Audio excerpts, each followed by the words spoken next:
महाधिवेशन सुरु हुनै लाग्दा नेपाली कांग्रेसका दुवै पक्ष उम्मेद्वार बनाउने विषयमा आन्तरिक परामर्शमा सभापति देउवाद्वारा 7 प्रदेशबाट उम्मेदवारीका लागि नाम सिफारिस गर्न आफू निकट नेताहरूलाई निर्देशन।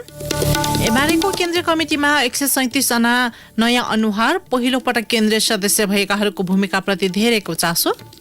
रोजगारीका क्षेत्रमा देखिएका समस्या समाधानका लागि श्रम मन्त्रालयद्वारा 3वटा कार्यदल गठन, नीतिगत सुधारका लागि सिफारिस गर्ने जिम्मेवारी। भारतीय सेनाका पूर्व प्रमुख बिपिन रावत सवार हेलिकप्टर तमिलनाडुमा दुर्घटनाग्रस्त, कम्तीमा 13 जनाको मृत्यु। र ए डिभिजन लिग फुटबलमा हिमालयन शेर्पा र नेपाल पुलिस बीच बराबरी। नमस्कार, कान्तिपुर डायरीका साथमा साथी प्रिन्स र म पार्वता। समाचार अब विस्तारमा। सुरुमा कांग्रेस महाधिवेशन विशेष। नेपाली कांग्रेस 14औं महाधिवेशन विशेष। सत्तारूढ नेपाली कांग्रेसको 14औं महाधिवेशन काठमाडौँमा आगामी शुक्रबार सुरु हुँदैछ। त्यसैको सन्दर्भ पारेर हामीले आजबाट नेपाली कांग्रेसको 14औं महाधिवेशन श्रृङ्खला सुरु गरेका छौँ। सोही अन्तर्गतको पहिलो प्रस्तुति अबको क्रममा।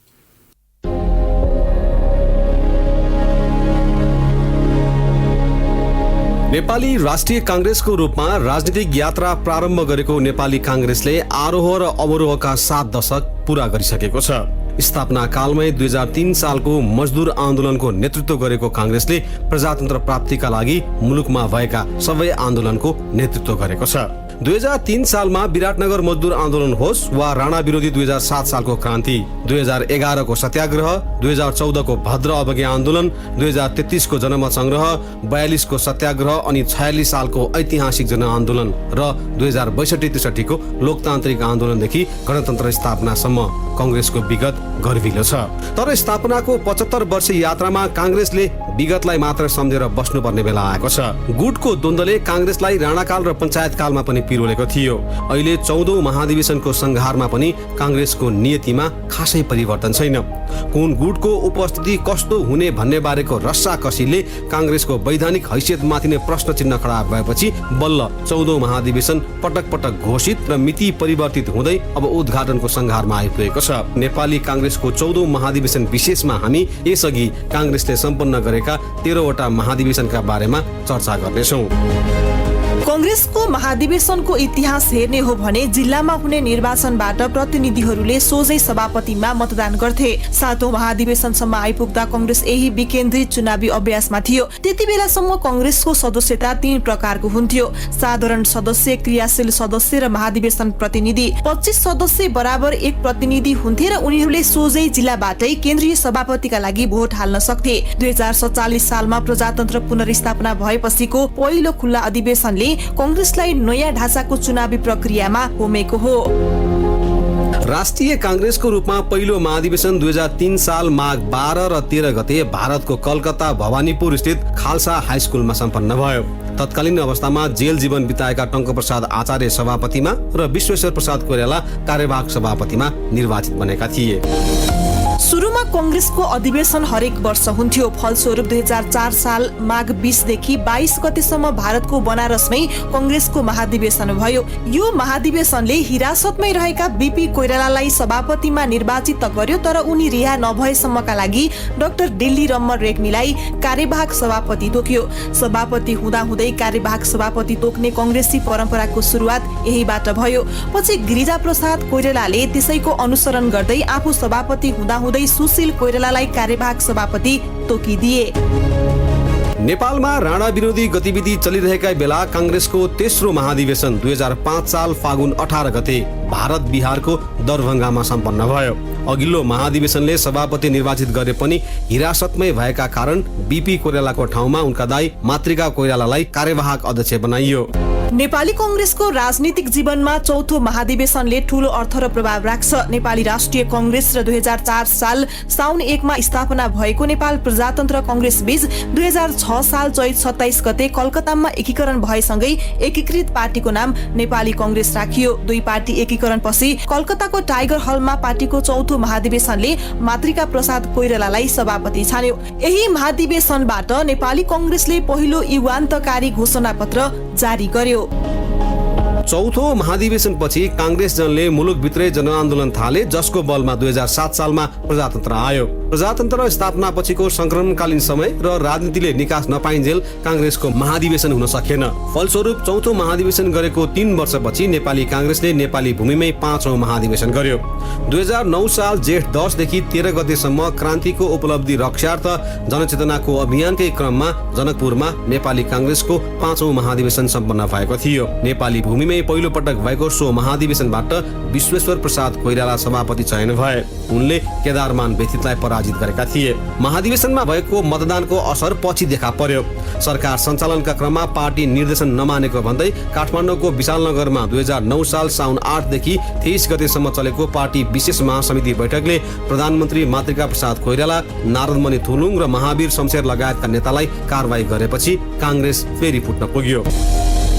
प्रजातान्त्रिक समाजवादलाई पार्टीको सिद्धान्त मान्दै वीरगञ्जमा 6औं महाधिवेशन भयो। 2012 साल माघमा भएको अधिवेशनले सुवर्ण शमशेर राणालाई पार्टी सभापति चयन गर्यो। यो महाधिवेशन किन रोचक रह्यो भने सुवर्ण शमशेरलाई बीपीको साथ थियो, तर सुवर्णको विरुद्धमा उम्मेदवारी दिएका गणेशमानलाई गिरिजा प्रसाद कोइरालाले सघाएका थिए। सुवर्ण शमशेर 236 मत ल्याएर विजयी भए। गणेशमानले 172 मत प्राप्त गरे। समय क्रमसँगै नेपाली कांग्रेसमा आन्तरिक विवाद चुलिन थाल्यो। फलस्वरूप 2 वर्षपछि नै 2014 सालमा विराटनगरमा पार्टीको विशेष महाधिवेशन बोलाइयो। विराटनगरको तुलाराम नगरमा बसेको विशेष महाधिवेशनले बीपी कोइरालालाई सभापतिमा, सूर्यप्रसाद उपाध्याय र गणेशमान सिंहलाई महामन्त्रीमा तथा सुवर्ण शमशेरलाई कोषाध्यक्षमा मनोनयन गर्यो। मजदुर आन्दोलनका क्रममा कांग्रेस कार्यकर्ता तुलाराम तामाङ मारिएको स्थानलाई कांग्रेस दलले तुलाराम नगर नाम दिएर सोही स्थानमा महाधिवेशन गरेका थिए। यो विशेष महाधिवेशन भएकाले यसलाई पूरकका रूपमा गणना गरिएको थियो।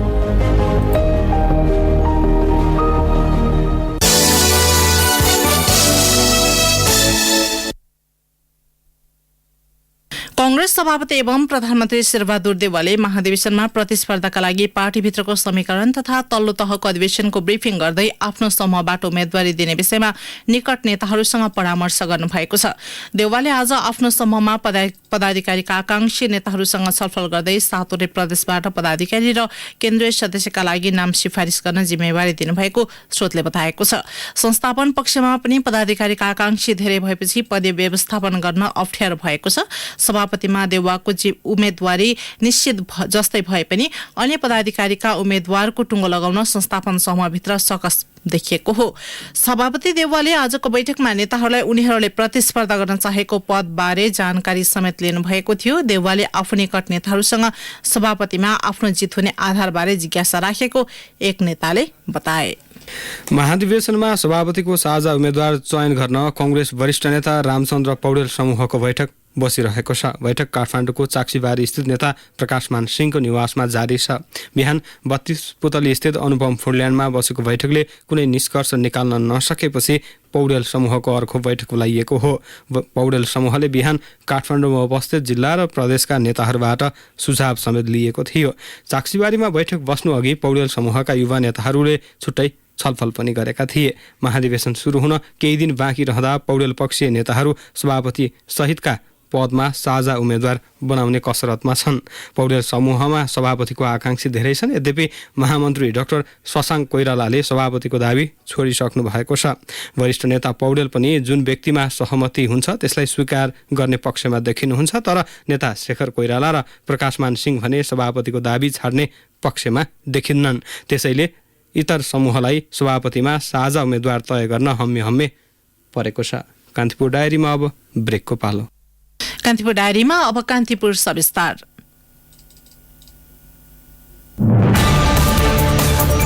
कान्तिपुर सविस्तार। एमालेको केन्द्रीय कमिटी बैठक आगामी शनिबार सुरु हुँदैछ।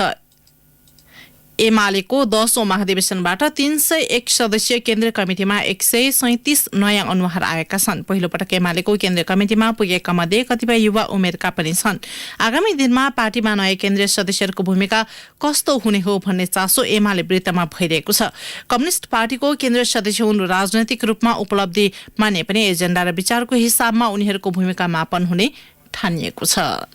चितवनको सौराबाट निर्वाचित भएर आएका उनै केन्द्रीय सदस्यहरूले केही दिनपछि शुरू हुने केन्द्रीय कमिटिको बैठकको प्रतीक्षामा छन्। विभिन्न क्लस्टरबाट आएका उनीहरू पार्टीभित्रको आफ्ना पक्षधर अनुसार प्रस्तुत हुने तयारीमा देखिएका छन्। ती मध्येका एक हुन् मधेसी कोटाबाट निर्वाचित भएका अरविन्द कुमार सिंह। 10 बुधे सहमतिको पक्षधर मानिने सिंह भन्छन्, फरक ढंगले हेर्ने गरिन्छ र हाम्रो प्रवेश पनि फरक ढंगले भएको छ। कि सहज होला कि नहोला त भित्र बसिसकेपछि बल्ल थाहा हुन्छ। अब एजेन्डाहरू कतिको आउँछन्, कति छलफलका कुराहरू कति रुचाउँछन् हाम्रो अध्यक्ष कमरेडले। किनभने अहिलेसम्म देखिएको कुराहरूमा अत्यन्त बढी छलफल चाहिँ नहुने अनि अध्यक्षले प्रस्ताव राखिसकेपछि कुरा राखिसकेपछि टुङ्गिने भन्ने ट्रेन्ड चाहिँ अहिलेसम्म देखिँदै आएको छ। अब त्यो भित्र छिरेर पहिलो बैठकै फेस गरेपछि बल्ल थाहा हुन्छ कसरी चल्ने रहेछ। त्यसले गर्दा अहिले भनेको कुरा सबै पूर्वानुमान मात्रै हुन्छन्। 301 जना रहेको एमाले केन्द्रीय कमिटिमा 10औं महाधिवेशनले 102 जना महिला नेत्री सहितको नयाँ अनुहारलाई पार्टीको माथिल्लो निकायमा भित्र्याएको हो। नयाँ केन्द्रीय कमिटी सदस्यले नेता विशेषको एजेन्डा र विचारकै पछाडि लाग्छन् वा नयाँ एजेन्डा र विचारका लागि पार्टीमा सक्रिय हुन्छन् भन्ने जिज्ञासा धेरैको पाइन्छ।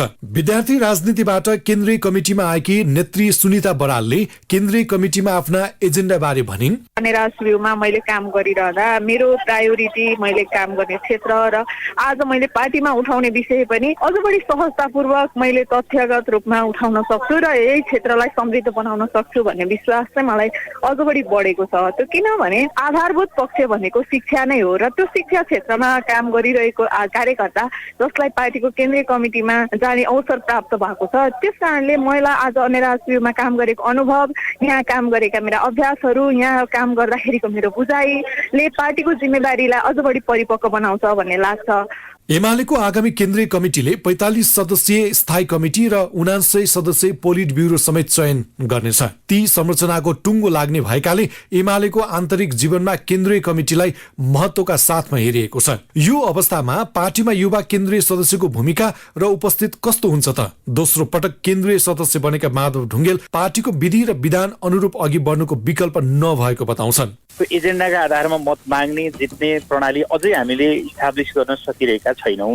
अब एउटा व्यक्तिले नै अगाडि सारेको एजेन्डा ठ्याक्कै त्यो अनुसारको लागू हुने भन्ने चाहिँ हुँदैन। पार्टीको सिङ्गो नीति छ, त्यसको मार्गदर्शन छ, संगठनात्मक नीति हामी पारित गर्छौं। विधान अधिवेशन अहिले हामीले पहिलो पटक विधान महाधिवेशन सम्पन्न गर्यौं। मलाई लाग्छ पार्टीको त्यही राजनीतिक कार्यदिशालाई बोकेर, संगठनात्मक सिद्धान्तलाई बोकेर पार्टी कार्यकर्तालाई त्यसमा निष्ठापूर्वक त्यो काममा परिचालन गर्ने कुरा नै पार्टीको दायित्व हो र त्यो त्यसमा जो खरो उत्रिन्छ भोलिको 11औं महाधिवेशनमा तिनले एउटा सेलेक्टिभ लिडरशिपको चाहिँ एउटा पहिचान बोकेर पाउँछन्। एमालेको पछिल्लो केन्द्रीय कमिटी र पदाधिकारीको टिम समावेशी भएको मानिन्छ।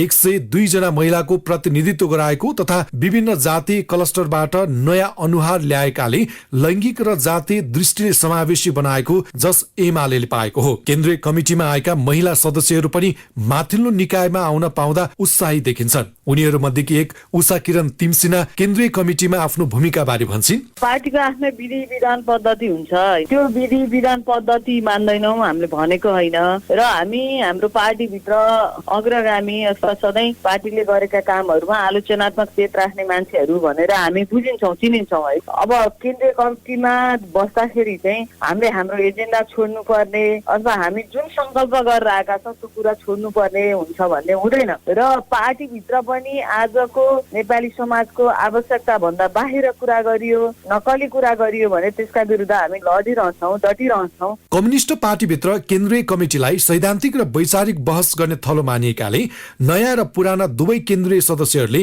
त्यही अनुसार भूमिका निर्वाह गर्ने अपेक्षा गरिएको हो। त्यसैले एमालेका केन्द्रीय सदस्यले नेताहरूकै एजेन्डाको पछाडि लाग्ने सनातनी परम्परालाई अवलम्बन गर्छन् वा नवीनतम सोच र एजेन्डाको सुरुवात गर्ने हो भन्ने प्रश्न अहम भएको छ। रेडियो कान्तिपुरका लागि सन्तोष गन्धर्व। कान्तिपुर सविस्तार।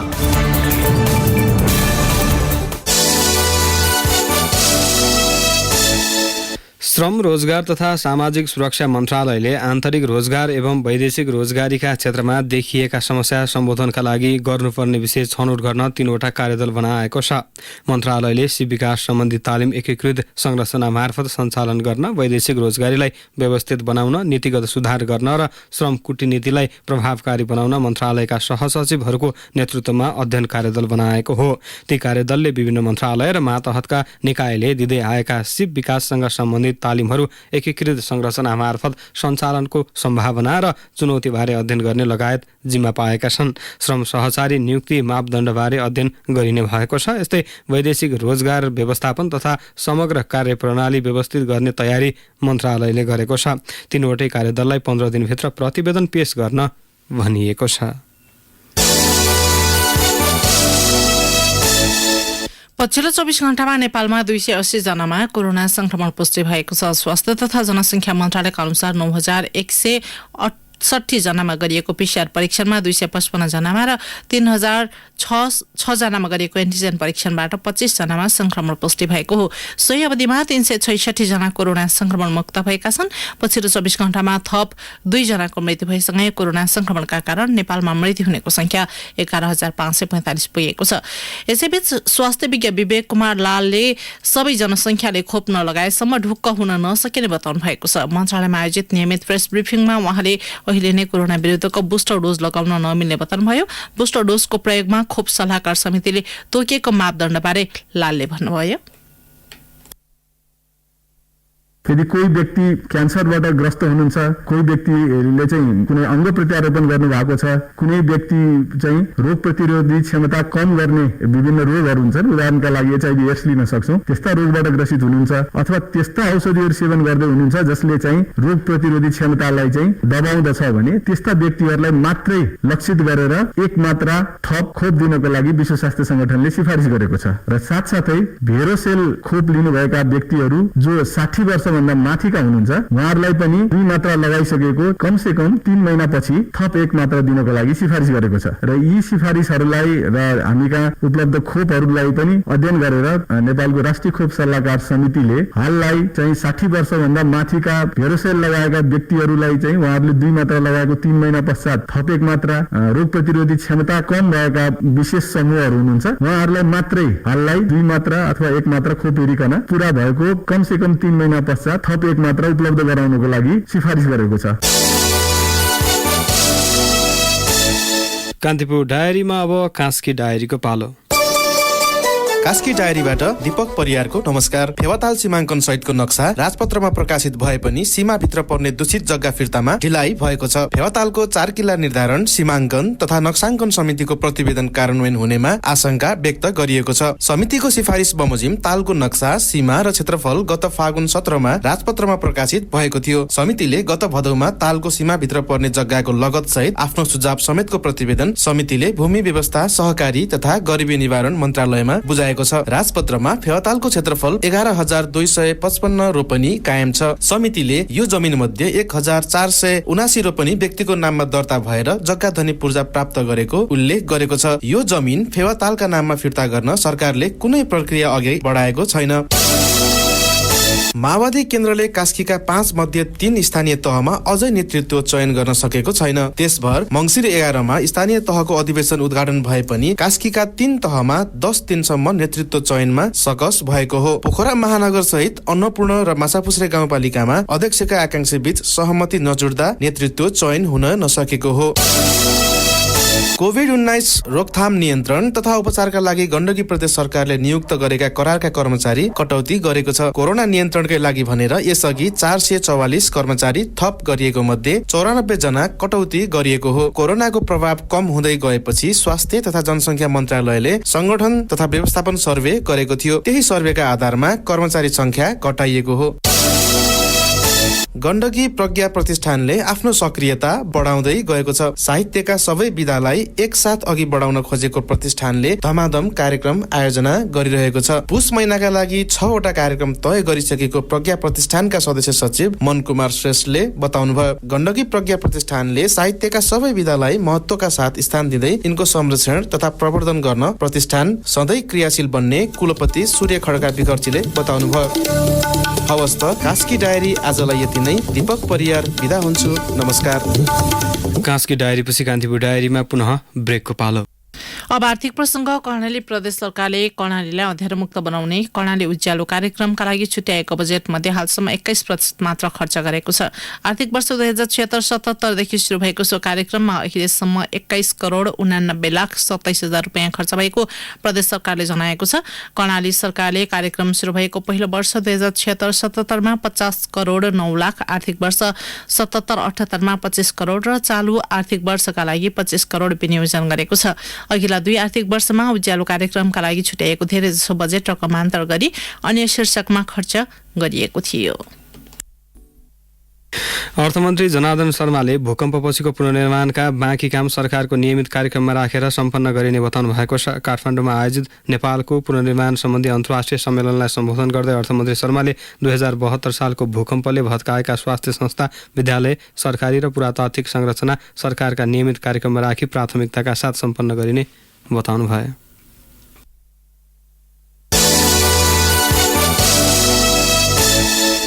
धितोपत्र बजार आज पनि उच्च अङ्कले ओह्रालो लागेको छ। शेयर कारोबार मापक नेप्से परिसूचक आज 53.9 अङ्कले घटेर 2455 बिन्दुमा झरेको छ। यो अघिल्लो दिनको तुलनामा 2.12% कम हो। नेप्सेसँगै कारोबार रकममा पनि अघिल्लो दिनको तुलनामा केही गिरावट आएको छ। नेप्सेमा आज कुल 226 कम्पनीका 42,946 कारोबारबाट 65,60,000 किता शेयर किनबेच भए, जस अन्तर्गत 2 अर्ब 66 करोड 39 लाख रुपियाँ बराबरको कारोबार भएको छ। अब अन्तर्राष्ट्रिय प्रसङ्ग। भारतका chief of defence staff Bipin रावतको हेलिकप्टर दुर्घटनामा परि मृत्यु भएको छ। भारतीय वायुसेनाले ट्विटर मार्फत रावत सहित उहाँकी पत्नी मधुलिका र अन्य 11 जनाको मृत्यु भएको पुष्टि गरेको हो। चालक दलका सदस्य सहित 13 जना सवार हेलिकप्टर आज तमिलनाडुको कुन्नुरमा दुर्घटनाग्रस्त भएको थियो। दुर्घटनाको कारणबारे जाँचबुझ गर्न सेनाले निर्देशन दिइसकेको छ।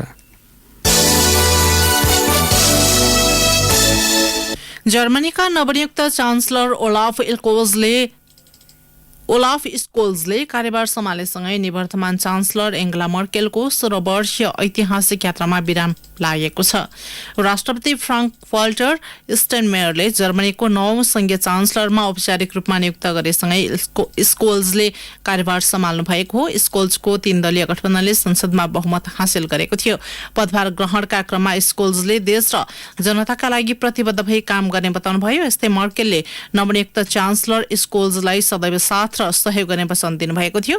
31 वर्षको राजनैतिक जीवनमध्ये मर्केलले 16 वर्ष सफल र लोकप्रिय चान्सलरका रूपमा कार्यभार सम्हाल्नु भएको थियो। कान्तिपुर डायरीमा अब एउटा खेल प्रसङ्ग। मछिन्द्र फुटबल क्लबले शहीद स्मारक ए डिभिजन लिग फुटबलमा दोस्रो जित निकालेको छ। काठमाडौँको त्रिपुरेश्वर स्थित दशरथ रङ्गशालामा भएको लिग अन्तर्गत तेस्रो चरणको अन्तिम खेलमा जावलाखेल युथ क्लबलाई 2-0ले हराउँदै मछिन्द्रले दोस्रो जित हात पारेको हो। जितसँगै मछिन्द्रले 3 खेलमा 7 अङ्क जोडेको छ। जावलाखेलको यो लगातार तेस्रो हार हो। यसअघि आजै भएको पहिलो खेलमा हिमालयन शेर्पा र नेपाल पुलिसले बराबरी खेल्दै अङ्क बाँडेका छन्। खेलको पहिलो मिनेटमै हिमालयन शेर्पाका कप्तान विश्वास श्रेष्ठले गोल गर्दै सुरुवाती अग्रता दिलाए पनि खेलको दोस्रो हाफमा पुलिसका सुमन लामाले गोल गर्दै पुलिसलाई 1-0 को बराबरीमा फर्काए। बराबरीसँगै पुलिसले 3 खेलमा 5 अङ्क जोड्दै तालिकाको 5औं स्थानमा रहेको छ। हिमालयन शेर्पाले 3 खेलमा 2 अङ्क जोडेको छ। शेर्पा तालिकाको 12औं स्थानमा छ। लिग चरण अन्तर्गत चौथो चरणका खेलहरू पर्सिबाट सुरु हुनेछन्। हौस् त यिनै प्रसङ्गसँगै कान्तिपुर डायरीको यो बुलेटिन यही सकिन्छ। 8 बजे सेक्युरिटी एन्ड क्राइम डायरी हुनेछ। साथी प्रिन्स र म पार्वता आज्ञा माग्छौँ। नमस्कार।